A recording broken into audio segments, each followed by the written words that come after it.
Filipinos do not yield. He has no intention, mga kababayan, na isurrender po ang alinmang teritoryo ng ating bansa. Kamusta naman po, mga kababayan, si Mau Diggs? Ipakinggan natin kung ano yung sinabi niya noon. Sorindido po si Mau Diggs. Philippine President Rodrigo Duterte says he cannot stop China in disputed seas. Wala siyang idea, mga kababayan. Mahirap talaga po na iniligay natin as president, ibinoto natin yung dating Pangulong Digong mula sa pagka-mayor to president. Wala siyang idea kung paano gagawin, mga kababayan. Wala siya kasing experience. Tulad ng ating Pangulong Bongbong Marcos. Malawak ang experience po sa international relations, sa geopolitics, and international security. Wala siyang idea.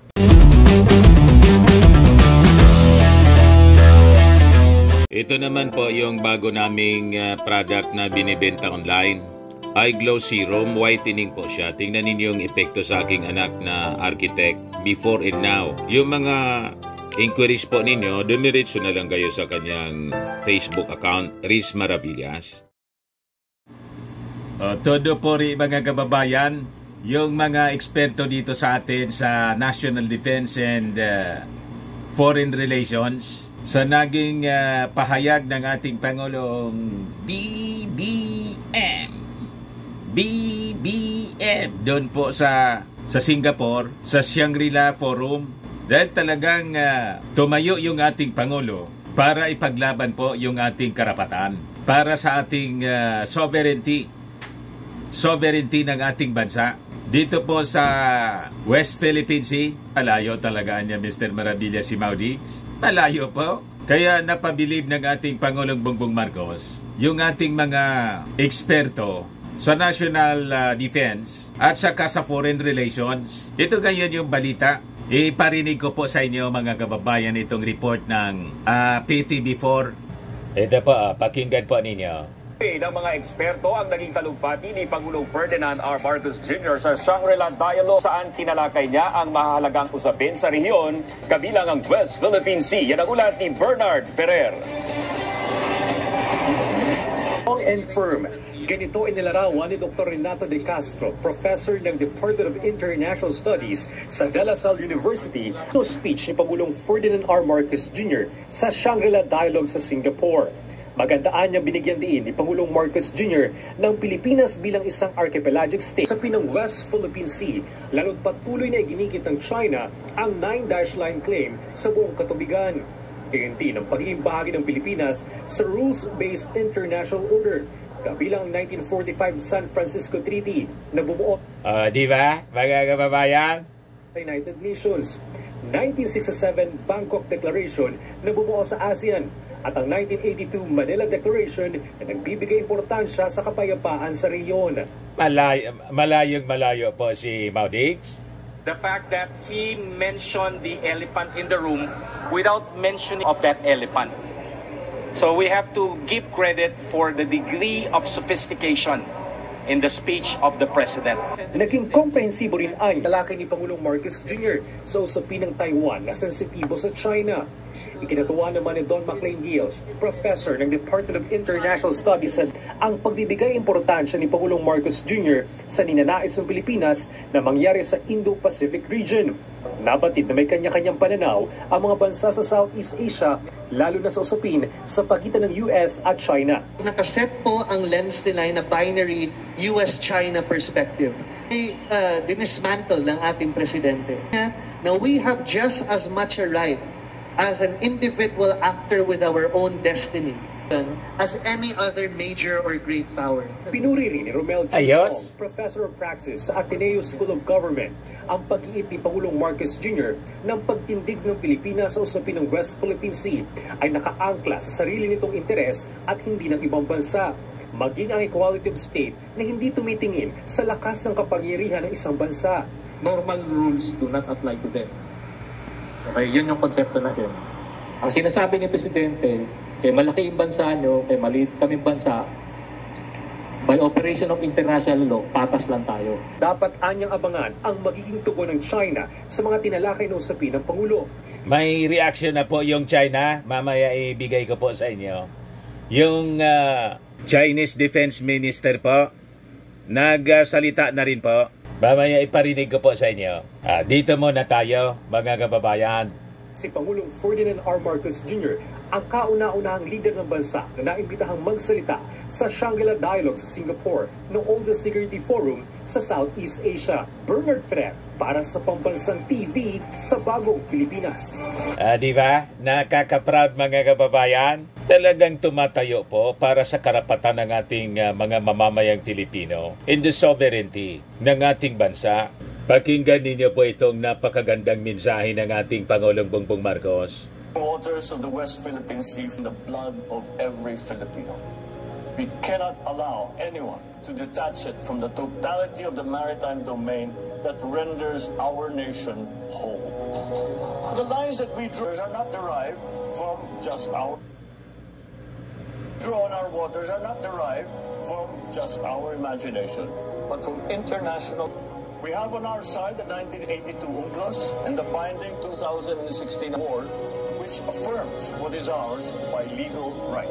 In this solid footing and through our clear moral ascendancy, we find the strength to do things to protect our sovereign home, to the last square inch, to the last square millimeter. Matindi We po. are not only unyielding in protecting our patrimonies and our dignity as a proud and as a free country, we are also firm in our regional and global peace.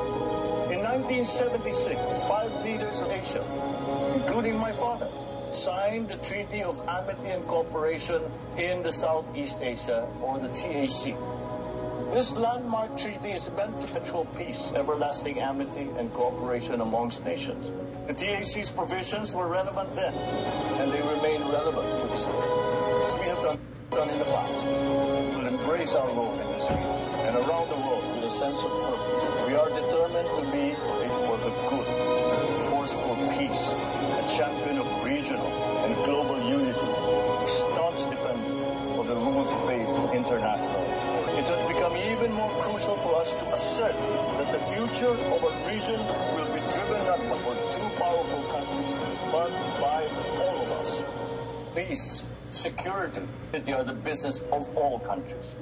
We are not mere bystanders to unfolding world events. We are the actors that drive those events. We are the main characters in our collective. We are the owners of the narratives of our regional community. Geopolitics must not distract us from our fundamental duty as civil servants, as public intellectuals, as statesmen, to deliver for our people, safeguard the future of the coming generations. This is the reason why we strive for stability, for security, and for peace. This, ladies and gentlemen, is our core purpose. It is for this most noble of causes that we must come together to win the future of our region and to make a better world. Di ba nakaka-proud mga kababayan? Kaya talaga todo puri po yung ating mga experts sa naging paninindigan po ng ating Pangulong Bongbong Marcos na ipaglaban ang ating karapatan dito po sa West Philippine Sea. At never siyang magpapasindak po. Sabi ng ating Pangulong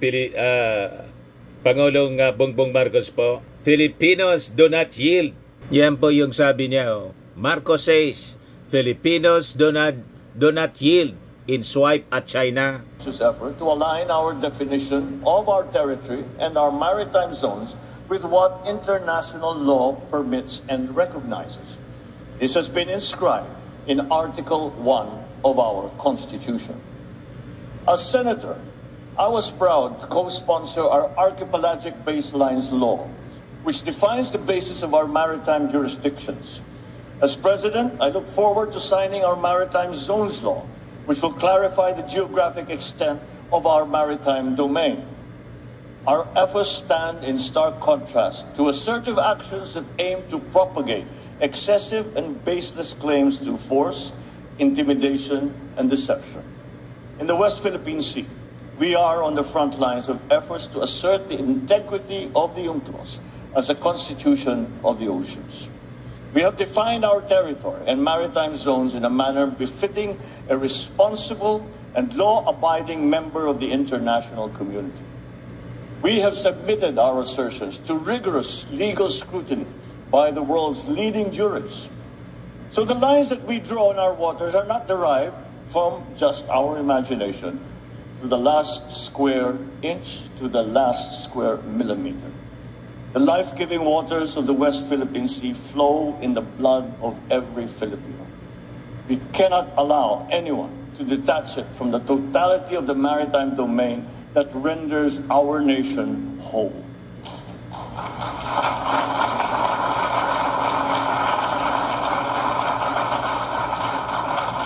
As President, I have sworn to this solemn commitment from the very first day that I took office. I do not intend to yield. Filipinos do not yield.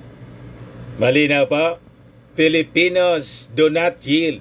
Yes, no intention mga kababayan na isurrender po ang alinmang teritoryo ng ating bansa. Ikamusta naman po mga kababayan si Mau Diggs? Ipakinggan natin kung ano yung sinabi niya noon. Sorindido po si Mau Diggs. Philippine President Rodrigo Duterte says he cannot stop China in disputed seas.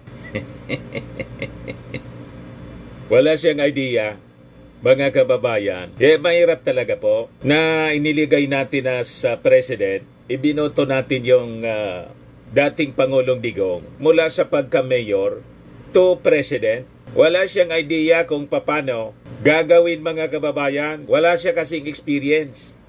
Tulad ng ating Pangulong Bongbong Marcos, malawak ang experience po sa international relations, sa geopolitics, and international security. Wala siyang idea. Kaya pakinggan ninyo po ang kanyang mga pananalita. Ayan po siya, mga kababayan. I cannot go there even to bring the Coast Guard. To drive them away. China also claims the property and he is in possession. What? Yan ang problema. Ipadala ko yung Marines ko to drive away the Chinese fishermen. I guarantee you, not one of them will come home alive. When siya mismong nananakot po. Fish, who can prevent him? And sabi ko naman, we will fish because we claim it. And sabi ko, please allow, because before that, they were driving away our fishermen. Di ba, inaabog nila? Kaya sabi ko, do not drive them away because the Filipinos are of the belief that they are also declaiming it. Because there are already guided missiles in that island. And the fastest that they have installed there can... So yun mga kababayan ang sabi ni Mau Diggs sa interview sa kanya ng mainstream media. Sa report po ng Time Magazine. Ito pa mga kababayan. Sabi diyan, amid Chinese incursions, Duterte again says nothing the Philippines can do. Kung si Mau Diggs po, nothing can do, sabi niya, nothing that we can do, the Philippines can do. Ano pa si Inday? Yung tatay nga po, surrender na, yung anak pa. Lalo na po si Inday, nasa issue ng West Philippine Sea, no comment.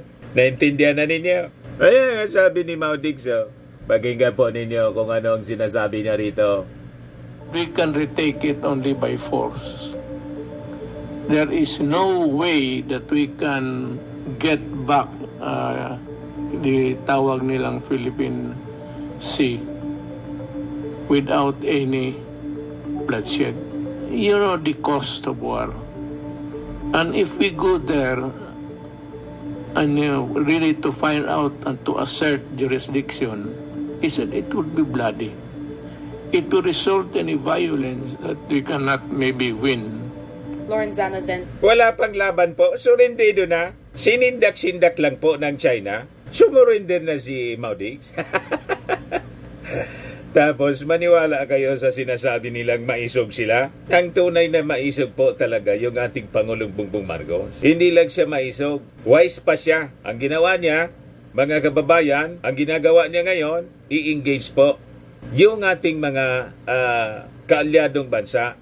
Ang tawag natin, the like-minded nations, America, Japan, Australia, and the European countries. Tumutulong po sa atin to pressure China. We have to assemble mga kababayan a superior force. Yun ang naisip mga kababayan na strategy ng ating Pangulong Bongbong Marcos para i-push back po ang China. Kaya napabilib po yung mga eksperto sa paninindigan ng ating Pangulong Bongbong Marcos. And he articulated his stand very clearly mga kababayan to the Chinese, to Xi Jinping. Sa kanyang mensahe mga kababayan dito sa Shangri-La Forum. Kaya napahanga po si De Castro. Yan po. Fact that he mentioned the elephant in the room without mentioning the name of that elephant. So we have to give credit for the degree of sophistication in the speech of the President. Sabi pa ng isang professor po, ayan.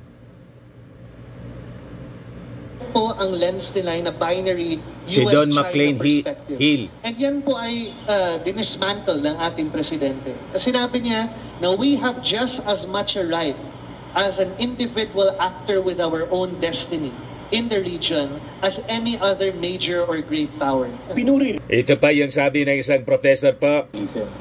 Ang sinasabi ni Presidente, kay malaki yung bansa nyo, kay maliit kaming bansa, by operation of international law, patas lang tayo. Sa ngayon, dapat... Kaya panalo po ang naging speech ng ating Pangulong Bongbong Marcos. Hinangaan po ng ating mga experts. O ngayon, sabi natin kanina, yung China nag-react na po. Yung Defense Minister po ng China, nag-warning po. Sabi dyan sa report ng Inquirer, China Defense Minister warns of limits to restraint on South China Sea. Yung pasensyaan niya namin, may limit. Ay, wag ninyo kaming tinatakot. May limit din ang aming pasensya. Kayo itong nambubuli sa amin. Kayo itong malinaw na nang aapi. Hindi tumutupad sa international law. Pagkatapos sasabihin ninyo na may limit sa inyong pasensya. Kami ang nagpapasensya sa inyo. Tama po? Pero ibigay ko sa inyo mga kababayan kung ano sinasabi nitong Chinese general. Ayan po yung sabi niya. Hindi man ninyo maintindihan. Basahin ko na sana po yung sinasabi. Sabi diyan, there are some countries that under the instigation of external forces 但确有个别国家在外部势力的煽动下 have broken bilateral agreements, violated their own commitments. Yung dati man lang po, pinapalabas, may secret deal talaga. Wala man silang maipakitang secret deal na pinasok ni Mau Diggs. Iniimbestiga na nga po ng Congress natin, lahat nagdi-deny. Di ba? Pero ito yung pinapangawakan po, na may commitment daw tayo. Isingilin ninyo si Mau Diggs. Gusto ninyo? I-arrest ninyo si Mau Diggs for violating the agreement. Inyo na po. Di ba? Wala na kaming paki sa matandang yan. Diyan na sa inyo. Yan po ang sabi niya. Have broken bilateral agreements daw. Violated their own commitments. Ipakita ninyo. Asan yung pinirmahan? Ipakita ninyo. Huwag kami 违背自身的承诺，有预谋的挑 deliberately provoked troubles, created false impressions. Tayo pa yung nanggugulo daw. Kayo yung pumasok sa aming exclusive economic zones. Kayo yung nagtayo ng mga structures dyan. Dati wala man kayo dyan mga structures, pati mga artificial islands. Yung lupa galing pa sa Pilipinas. Tapos binabaliktad ninyo kami. Kami pa yung nagpo-provoke at nanggugulo at nangluloko. Created false impressions daw, mga kababayan.